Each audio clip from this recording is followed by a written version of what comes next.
请进。我们现在去跟花花聊会儿天儿。小心，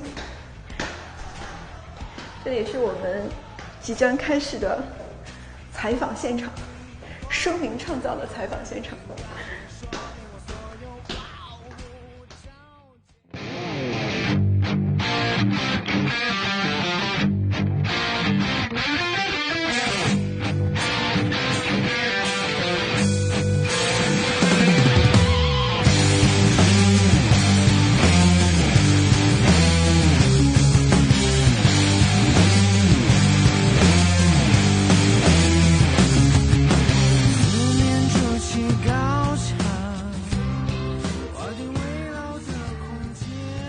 流量明星，你觉得流量明星这个标签对你来讲是负担吗？或者曾经有过负担的感觉吗？没有，我没有负担，我觉得这些没什么不好。对，因为不管是不是流量还是怎样，就是我觉得大家喜欢我可能还是因为音乐吧。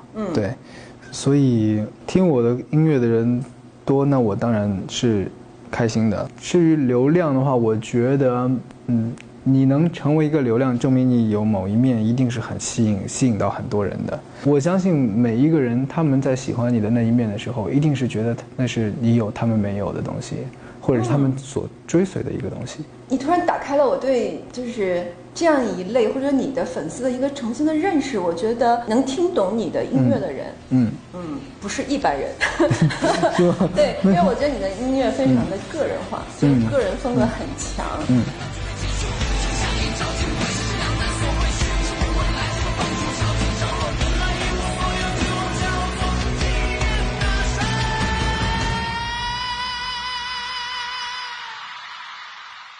你怎么保持它一直都会有这样的激情，然后让它一直都保持这种很个人的这种风格？第一点就是我做音乐是不为别人做的，一定是自己喜欢的。那就是我做的很多音乐，首先创作的时候你需要一个灵感。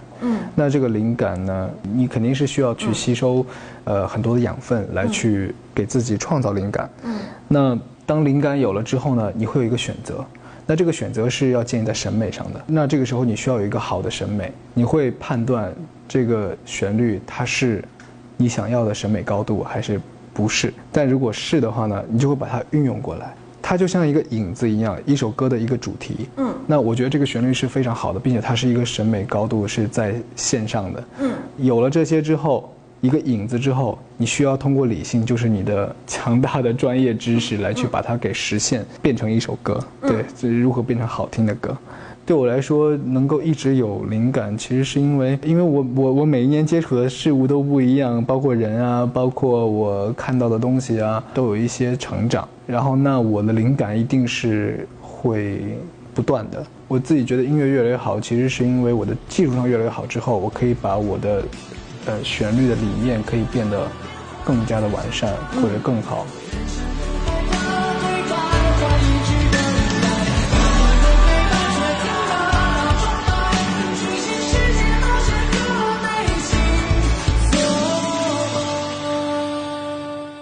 当你觉得你灵感也好，或者是你想创作的这个作品也好，发展到你认为一个绝对满足你的那个审美高度的时候，可能会让你有一个新的选择题在这里。如果可能它太高级了，或者它太飞了，会失去一些观众啊、听众啊。那你会担心吗？不会，其实这个很正常，因为你做出来的音乐呢，一首歌不可能让所有人都喜欢，一定会有喜欢和不喜欢的人。那这个时候，其实我要做的就是坚持自己。做音乐是很自我的，你不能去听别人的意见。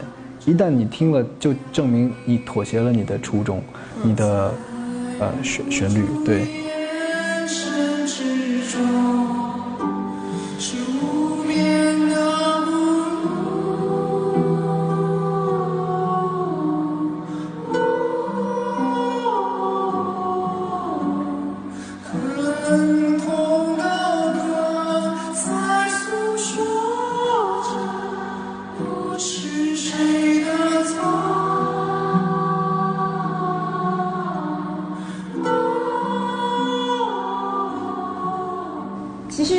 觉得华晨宇的音乐没有烟火气，你的歌词也好，还是旋律的感觉也好，整个的音乐让我觉得它不是在这个地球里面发生的，它可能是在另外一个世界或者宇宙里面发生的。对，包括你的演唱会啊，叫火星演唱会，是有什么特别的吗？就是怎么才能成为你的火星人？其实因为我自己很喜欢火星这个词，其实就是一个抽离的一个感觉吧。很多人应该都有这个状态，就是说当你在一个很热闹的环境里面，你可能那时候你会想去做一点别的事情，你可能会放空，你可能去跳到另一个世界去了，就是那种。我是觉得我做的音乐其实就是在让自己抽离，包括我有很多歌都是在一个小黑屋里面写的。那我把自己关起来的时候，其实我眼前是看不到什么东西的，没有新鲜的事物。但是这些东西要怎么来呢？其实就是要抽离自己，去进入到另一个空间和画面里，然后你才会有灵感。你会在一个你想象中的世界里面觉得很奇幻，然后让你有新鲜感，然后写出旋律来。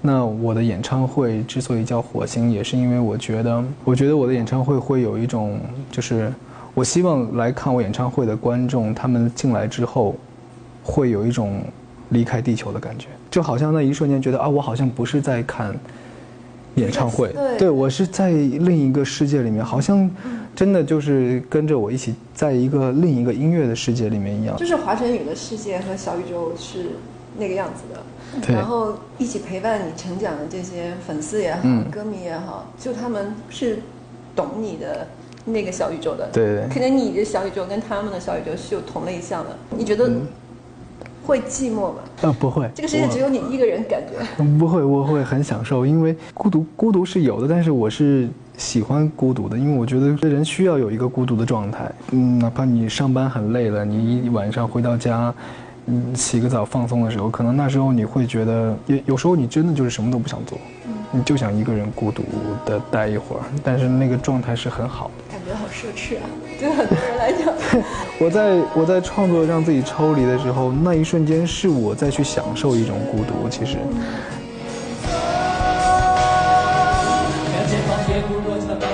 持续成长，人结束过了一夜，随风来临，万物生长。来的一切的莽撞，无知抵抗，偏要承受无知的绑票。想要不忘初心，有个理想，依然前行。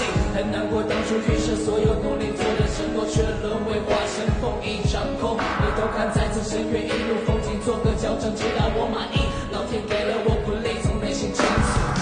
Here we are, here we are, here we are, here we are.对你来讲，演唱会意味着什么呀？我觉得演唱会是一个，它对我来讲是一个你自己特别向往的一个展示的一个，不是，它就像一个 party。哇，对，就是大家又带着所有的人就飞向火星了。对我因为我很喜欢演唱会，是因为我写的很多的歌曲是专门为现场写的。我有很多的歌并不是放在专辑里给你们听的。对，就是需要你到现场来感受，我来表演这，比如说像我管你这样的歌，像 Why Nobody Fights 这样的歌，就这样的歌，我会觉得这个歌其实你更应该到现场来听。然后，但是我也有一些专辑，有一些歌曲是我只为专辑写的，就这些歌可能是我专门拿来给你听的，放专辑听，而不是在现场表演的。我看你那个《明日之子》上，最近一期，然后有几个特别好的选手离开，然后你很动情，然后其实我仔细听了一下你的点评，我觉得你喜欢他们，当然音乐是一部分，你可以透过音乐看到他们的内心世界，好像，或者某一些情感和他的这种表达方式跟你是有共鸣的时候，你就特别珍惜他们。对，所以我今天准备了一条视频，是唱吧上翻唱你的歌的人。哦，是吗？在没有看到之前，我也不相信他可以唱得这么好。啊，是吗？我好好奇啊。可以看一下，我是个女生哎。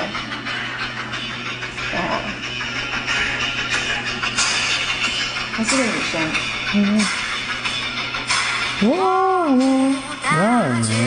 女生唱得很好听哎。这女生版还挺好听的。哎，还蛮不错。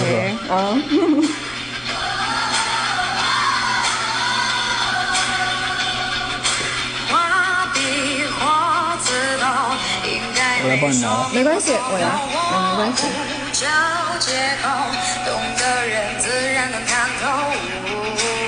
而且他的那个还挺视觉系的，造型也蛮酷的。对啊，对啊，跟这个歌很搭，他的造型。很像战士。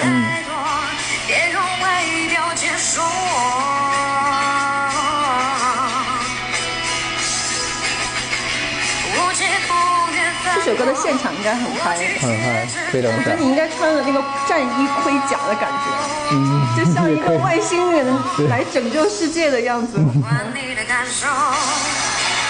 哎，他真的蛮酷的，是吧？所以我刚才听到他唱的时候，我觉得女生可以唱成这样，很出彩。我还蛮意外，因为这首歌好像，女生我还蛮少听到。你听完他之后，你有没有想到以后为女生版写一些歌？或者说你有没有想过给一些女歌手，有女歌手跟你要歌吗？有，比如说之前 Karen 姐就是莫文蔚，她有找我邀过一次歌，然后我有写一首歌给她，叫《半生缘》，对，她已经发了出来，对。她这种特别有 power 的这种力量的歌，对我其实倒还蛮喜欢她的嗓音的，因为我觉得她的嗓音其实有一种摇滚的东西在里面。这种类似他自己在生活里面特别喜欢唱卡拉 OK 啊，或者说在唱吧上的这种唱得不错的一些粉丝啊，你有没有建议他们，如果有一天他真的想去舞台上演的话，他需要做什么样的准备？我觉得吧，就是在台上面唱歌要能够找到一个自己的方向，就是这个要保持自我。如果你在不改旋律的情况下，你能把别人的歌唱成自己的感觉，就会很好。太难了，这个其实对，因为这个是其实等于说，在学唱，因为很多人学唱歌的时候会一开始是先学模仿嘛，就是模仿这个人的唱法。但是你模仿了几年之后，你会慢慢找到一个自己的声音。如果你能做到在 KTV 里面把所有人的歌，你平时喜欢的歌都唱成用自己的声音唱出来，而不是去模仿他们的唱法和声音的话，我觉得那个时候你差不多就可以去比赛了。哇！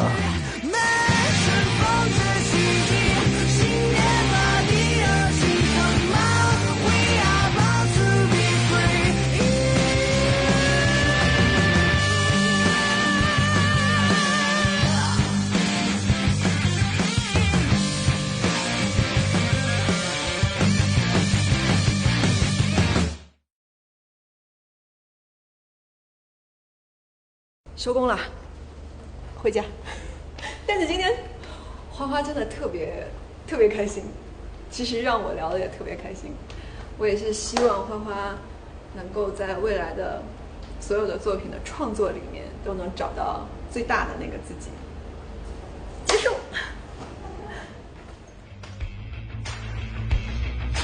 我不大接受什么被委屈比还手，我不太能够顺应所谓的大潮流。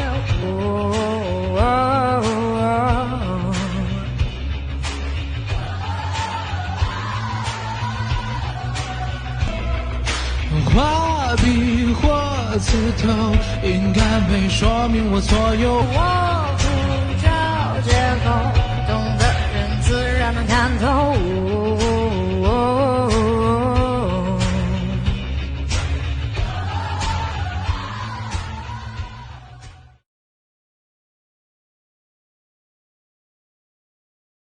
天天刷微博，转发分1亿，新年锦鲤之王就是你。